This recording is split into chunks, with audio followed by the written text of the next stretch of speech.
Hey guys, it is Danny here, and I just happened to see a reply to an old question. It looks like it was 3 months old, so I wanted to make a video. Right. For one, welcome to my channel. I'm Danny, the multiple streams queen. So, one, I want to take this time to answer the question, and then two, just kind of address some of the other comments under it. So the reply that I saw is, wow, she didn't answer your question. Number one, I'm busy. I have a life. I have a whole business that I'm running, my own short-term rental business. I have mentees that I also help, and I have my own life. I have been traveling so much the last few months, out of the country, locally, in the country. I've been to Texas and Cali and Florida and all these different places. So sometimes it's just an oversight. That's number one. I have a life. I have a business as well. We do our best because I have an assistant. We do our best to try to answer questions as we see them. Literally just the oversight. Right. That's number one. Number two, y'all also have to remember if you want a question answered right away, I have in my in my profile, you can schedule a discovery call, right? You can schedule a call and literally pick my brain and ask me whatever question you want to ask me. That's number two. If you really dying and want, desperately want your question answered, book a call. My time is not free.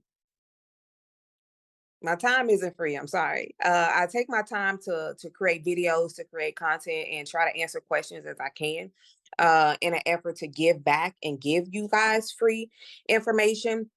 But at the end of the day, if you're asking me to stop what I'm doing, to stop making phone calls or building a potential relationship or traveling, do whatever it is that helps me to sustain and run and operate my business and make money, you have to pay. My time isn't free. I've gotten emails, people wanting us to answer all these questions, and they expect it to be for free.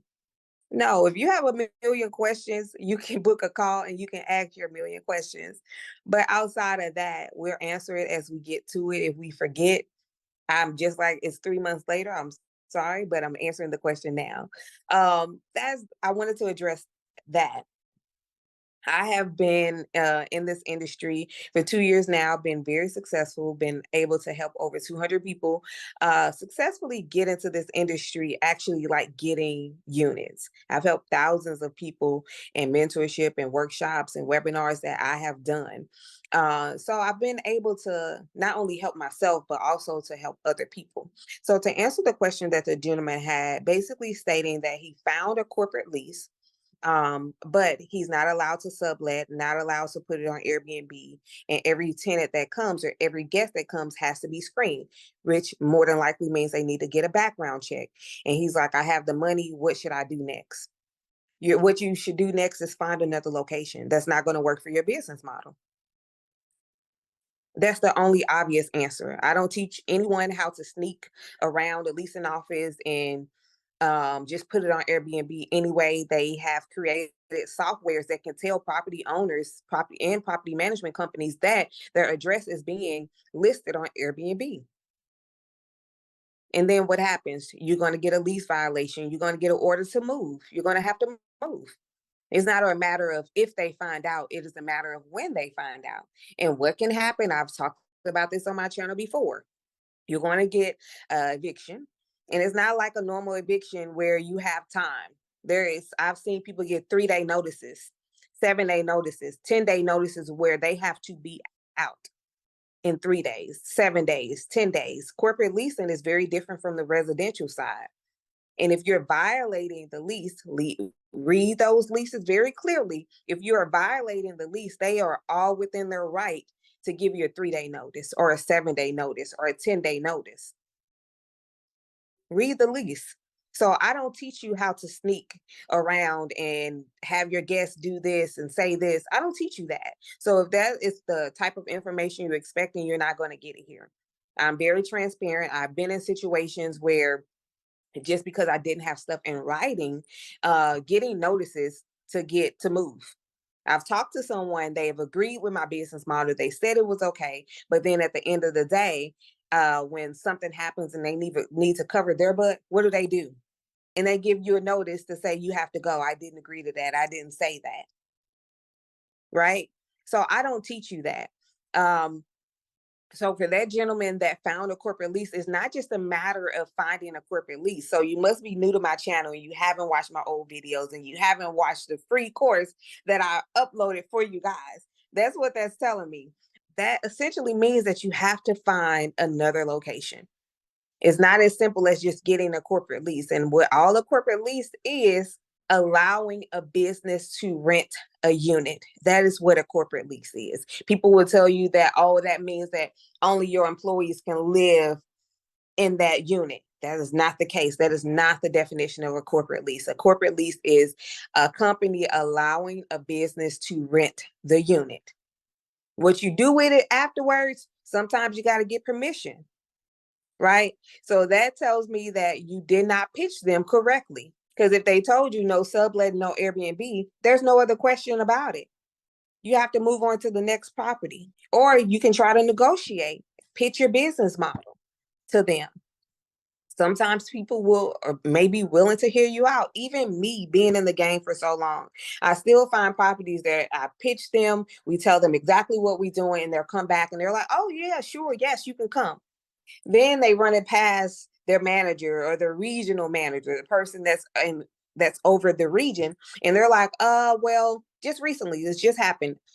Well, you have to do a 5-day minimum. 5-day minimum won't work in that market. I'm like, hey, I'm willing to do a 3-day minimum, not a 5-day.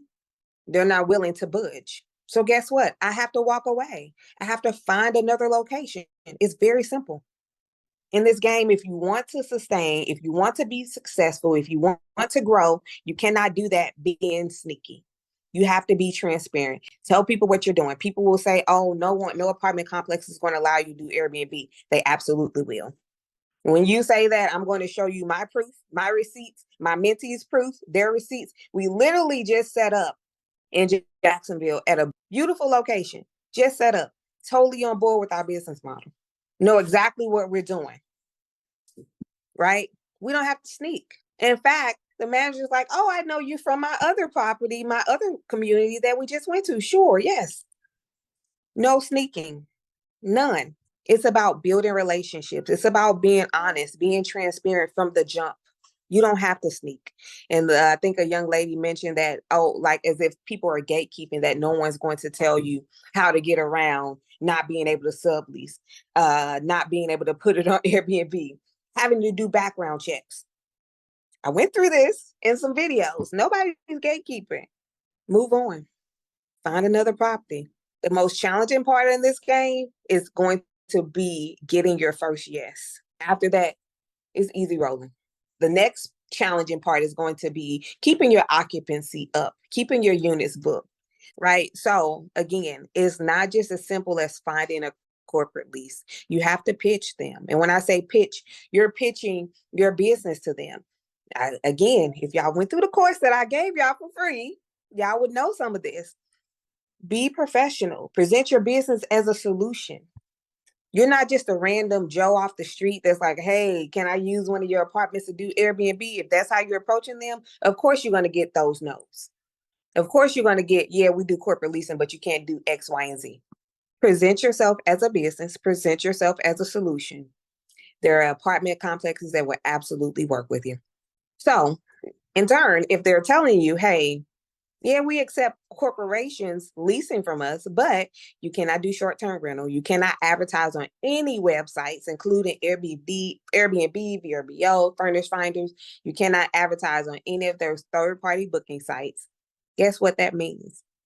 You need to move on, right? And I tell people all the time, what if yes, they're on board. They accept your business model. They accept corporate leases, but they say you have to do background checks. Again, weigh your pros and cons. Does it make sense in that market? If it's just a regular, smegular, a regular apartment complex, and they have the option to go down the street to another regular apartment complex that they don't have to do a background check on, they're going to go to the one down the street where they don't have to do the background check.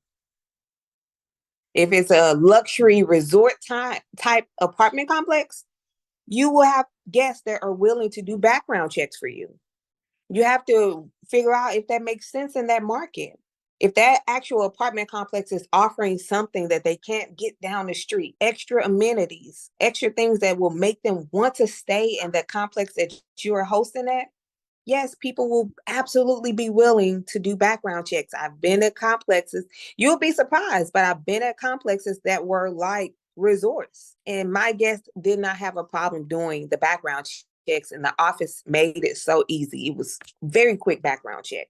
Very simple, very, very simple. So it wasn't like the guests had to go through all these twists and turns and all these steps just to do the background checks. They streamlined it. They made it very easy for the guests.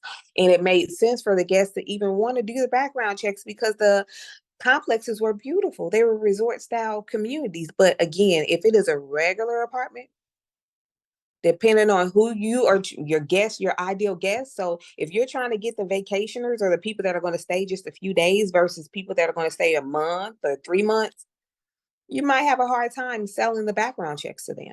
If you're in a market where you're trying to get midterm rentals, 30 days or longer, the background checks will probably not be a problem for you. Right? A lot of times the people that are booking from you on a longer term basis, the 30 days or longer, are professional people. Nurses, doctors, residents, business professionals, people that are getting homes built, or people that just sold a home. These are the type of people a lot of times that are booking with you for long term. And quite often they don't mind doing a background check because they're going to be there for a while. They're not the vacationers that may potentially throw a party. They're not the vacationers that are booking for somebody else. They are not the people that are just staying for 1 to 2 days. And so they don't mind doing a background check. Again, you have to know your market. You have to know your ideal guest to know whether or not background checks make sense, right? Who are you trying to market to? Don't get in this business to just be another regular average host. You get a unit, you buy the furniture, you put it on Airbnb, and you think you're gonna make $1 million. That's not how this game works. That's not how Airbnb works. That's not how short-term rental works. You gotta have a plan. If you do not have a plan, you plan to fail. You have to have a plan, right? So if you're faced with that dilemma, I found a complex that does corporate leases, but they don't accept my business model. I got a video. What is a short-term rental business model? I might have to do another video for y'all. But if they don't accept your business model, and in turn, your business model is them allowing you to advertise on third-party booking websites like Airbnb and VRBO and Furnish Finders, if they are not allowing you to do that, you got to find another place. You can always try to negotiate, y'all. I will go back and forth and try to negotiate. And sometimes people change their mind and sometimes they don't. Sometimes it is a hard no. Sometimes that no is a maybe. But I'm going to push to get that maybe or that yes. But sometimes it's just a hard no for complexes, and that's okay. Right? That's okay. I just move on and find another one. It is not as simple as just finding a corporate lease. It's not.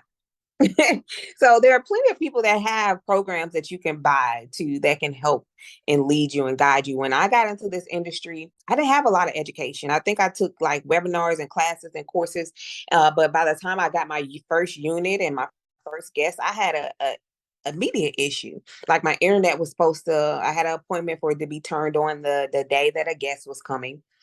And old Comcast, I think the tech didn't show up. Something happened with the tech.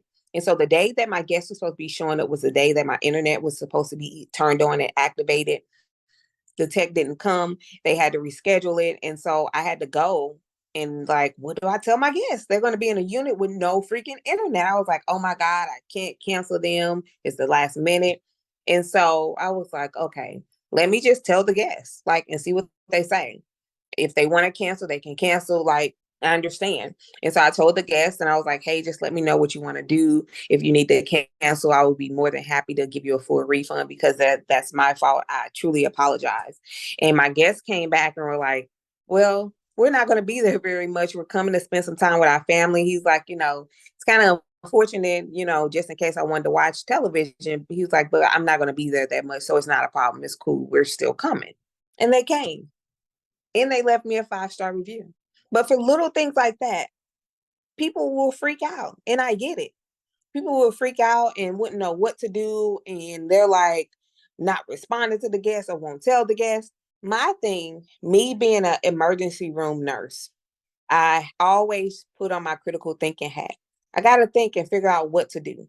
As an ER nurse, we deal with life and death situations all the time. It was one time in my career where I was freaking out, and that freaking out almost cost the patient, right? It could have affected my patient negatively because I'm freaking out, right? Where I've gotten to the point where a patient can be in front of me literally dying. And I've had family members pull me to the side and be like, "You're so calm. Like, how are you so calm?" And I look back at her and I said, "Because I have to be for you, for this patient. If I'm freaking out, that I can't think clearly. I cannot think logically. Me freaking out and getting anxious rubs off on you as the visitor sitting here and your loved one that's in my care. I can't freak out. Take a breath and I get to thinking, okay, what do I need to do in this moment to help this patient? What do I need to do? Who do I need to call? What resources do I need?" That's the same way you need to think in your business. Calm down, take a breath, and think. An apartment has just told me that they accept corporate leases, but I can't sublet and I can't put it on Airbnb. What can I do? Either you build your own relationship where you can have a steady flow and a constant flow of guests from somewhere, whether that's with agencies or a business or cosmetic surgery centers, whatever, or you simply move on. It doesn't make sense. If you can't put it on any website to advertise it, how are you gonna make money? Some people can, right? Some people can go out and they can start talking and telling people about their business and they can start to get guests. But everybody can't do that. If you know you're not that person, if you're not local to that place or that city, or you're not too familiar with the city, and they just told you that you can't put it on Airbnb, you can't put it on any other website, you can't use that unit to make money, move on. Find another location. That's it. Again, y'all don't have to pay me for education. Matter of fact, y'all can't even pay me. The fourth quarter, I am taking off. Talked about it in another video. But my long-term goal with this business was and is to buy real estate, to start purchasing. That's what I'm working on right now. And I have to go home for a minute to help my parents, right? I have a father that's kind of sick, so I got to go home and help them and figure out some things. But with that being said, I have the option to say, you know what? I'm not doing any more group mentorships, classes. I'm not doing any more of that. I'm pulling back. I will continue to drop videos weekly here. We will try to answer your questions. In fact, bi-weekly, we will have live Q&As for 30 minutes.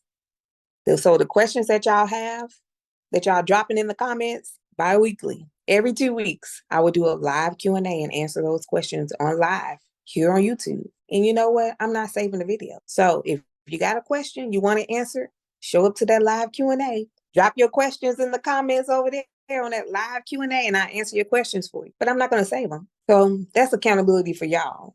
If you want your questions answered, y'all got to show up to the lives. But find somebody. When I started, I broke down that situation. I said that to say this. I immediately started looking for a coach that was the expert in this industry. There are a lot of people out there. There are a lot of options out there.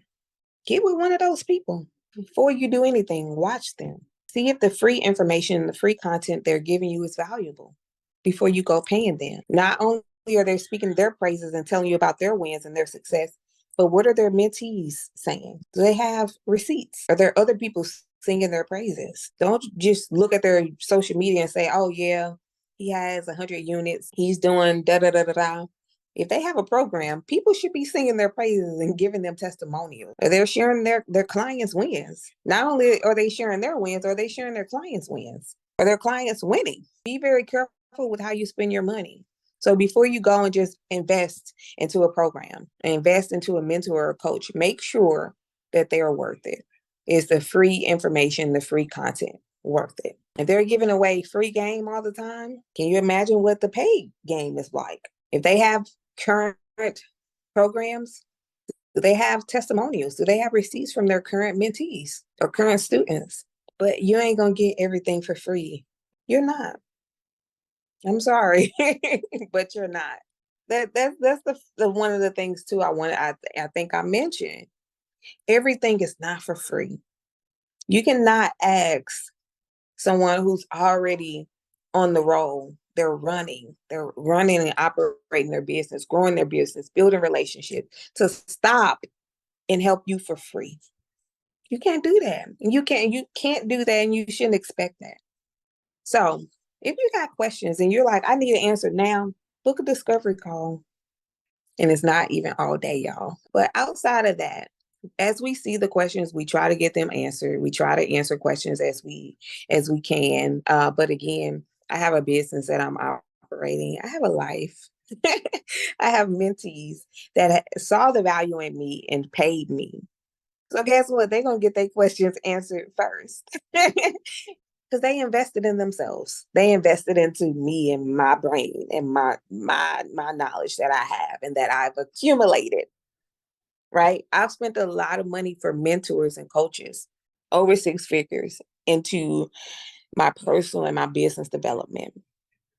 So to expect me to stop everything I'm doing and give you guys these intricate, detailed answers immediately on this free platform is kind of a little crazy, just a little bit. But again, sorry for the delay. The question got answered. Make sure you subscribe, hit the notification button so you get notified as we drop the videos every single week. As I'm pulling back this last quarter of 2023, I'm not relaunching my group coaching the last part of this year. And I'm an entrepreneur, so I get to do that and I get to make that decision as I focus on other things and focus on helping my family and building my real estate portfolio. I have a lot of things cooking and coming and pending. So that's what I'm doing. But anywho, we would drop videos every week. We're gonna do the live Q&As every 2 weeks for 30 minutes. You can come and get your questions answered. So I hope that helps. Y'all have a good day.